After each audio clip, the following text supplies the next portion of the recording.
La conférence des présidents s'est tenue ce vendredi 19 septembre 2018 sous la présidence de l'honorable Obé Minaku, président de l'Assemblée nationale.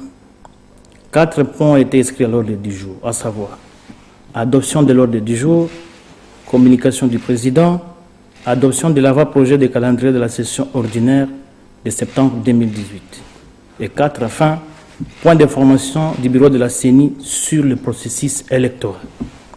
Après adoption de l'ordre du jour par tous les participants, l'honorable président de l'Assemblée nationale a fait une brève communication relative à la particularité de cette session ordinaire qui est pratiquement la toute dernière et qu'une réunion entre les deux bureaux, celui de l'Assemblée nationale et du Sénat, sera bientôt convoquée en fait de lever une option sur les lignes de conduite à observer durant cette session.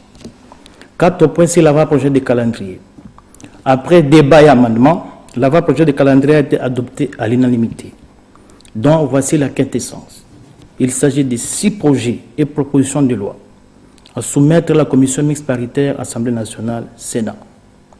Une proposition de loi soumise à l'Assemblée nationale pour une seconde lecture par le président de la République. 27 projets et propositions de loi comme arriérés législatifs, dont 7 lois programmées à débat général et 20 lois soumises déjà dans nos commissions permanentes.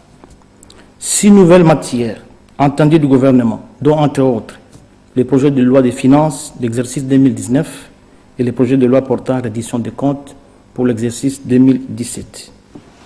Contrôle parlementaire, rapport annuel de gestion de la Commission électorale nationale indépendante et enfin les rapports CETER des vacances parlementaires.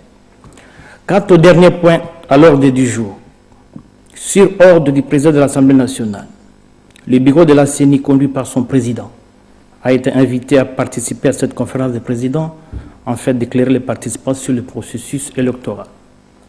En bref, dans son exposé, le président de la CENI, après avoir fait un état des lieux global sur le processus électoral, en partant de ce qui était déjà fait à ce qui reste à faire, a réaffirmé à l'Auguste Assemblée que la CENI tient au respect des dates fixées par elle et que les élections auront bel et bien lieu le 23 décembre 2010.